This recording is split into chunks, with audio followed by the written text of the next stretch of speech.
Então, quero destacar, né, a consultoria e a assessoria andam mais ou menos juntas, mas a auditoria é uma atividade independente. Até alguns anos atrás, muitas grandes empresas de consultoria faziam auditoria. E aí tem um princípio universal de auditoria que era burlado, que ninguém pode auditar seu próprio trabalho. Então, se tu dá um aconselhamento e depois tu vai lá ver se tu fez bem feito o aconselhamento, isso não pode acontecer, porque caracteriza conflito de interesse. Então, é preciso separar. Hoje em dia, as grandes empresas, já existe lei para isso também, as grandes empresas de consultoria não fazem mais auditoria. Ou elas fazem consultoria e assessoria sob a forma de treinamento, ou elas fazem auditoria, mas não está tudo mais no mesmo barco. É importante a gente entender essas diferenças, que tem a ver sobre se dar bons ou maus conselhos para os clientes que nos contratam. Normalmente, bons conselhos acrescentam novas e importantes perspectivas para a resolução dos problemas dos clientes que os clientes não viam. Quando a gente está afundado num problema, afundado numa crise, normalmente é difícil de se achar uma solução. Então, os consultores são contratados para isso. Como isso caracteriza um processo de mudança, o consultor não pode representar teorias que já foram defendidas. Nós só vamos conseguir os mesmos resultados com aquilo que a gente já vinha fazendo. Então, obviamente, consultores têm que quebrar aquela lógica que vinha sendo trilhada pela empresa e que causava aquele problema para um ambiente novo, que caracterize um aporte de conhecimento para que os clientes das empresas possam fazer suas coisas de modo diferente. Então, tem uma caracterização boa aqui do que seja um bom ou um mau conselho em termos de consultoria. E claro que tem que ter foco, porque quando se analisa um problema, e hoje em dia tudo é complexo, né, tudo é sistêmico, tudo está muito interrelacionado, às vezes acaba que os projetos de consultoria eles vão divergindo para muitas frentes, o que prejudica o avanço da solução de um problema específico. Então, os consultores têm que se preocupar com essa questão da centralização das discussões naquelas questões que são mais decisivas e relevantes para o problema que o cliente determinou e que foi o motivo pela real contratação do consultor.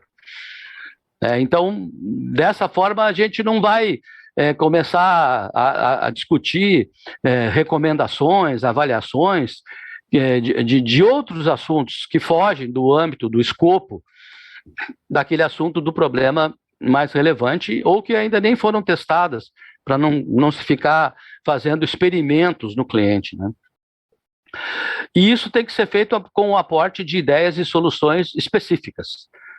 Exatamente para eu não generalizar, não fugir do escopo, eu tenho que dar uma ideia específica, e essa ideia não pode ser fruto da minha preferência, e sim daquilo que a minha experiência e o meu estudo, a minha competência, me permitiu perceber que, para aquele caso específico, tem uma solução, uma ideia justa, que deve ser aquela que um consultor deve recomendar. Então, não podemos ter receita de bolo para qualquer tipo de projeto de consultoria, né? Um plano pré-pronto. Normalmente, a partir do diagnóstico, é que se monta um plano de ação, e não o contrário. Eu já entro com um plano, já vi muito consultor fazer isso, já entrar com um plano de ação para um problema que ele sequer diagnosticou direito. Embora o cliente tenha relatado algumas coisas, só fazendo um diagnóstico aprofundado. É como quando a gente vai no médico. O médico ausculta, mede a pressão, ele faz perguntas, mas ele raramente ele recomenda alguma coisa sem pedir exames complementares para avaliar mais a fundo aqueles sintomas que aparentemente o paciente está sentindo. Então, o aconselhamento tem que ser baseado naquilo que, de fato, parece ser uma nova lógica que deve ser proposta, e não porque é aquilo que eu mais gosto ou aquilo que eu sei fazer. Também tem esse problema, né? Muitos consultores adotam certas técnicas ou certas ferramentas de consultoria, e daí eles gostam de recomendar sempre aquilo. E nem sempre aquilo é recomendável para qualquer empresa, então tem que pensar um pouco sobre isso. E por fim, em relação a essa questão dos bons e maus conselhos, os clientes apreciam muito quando os consultores antes de recomendar qualquer coisa, antes de terem insights, de saírem dando conselhos, eles escutam.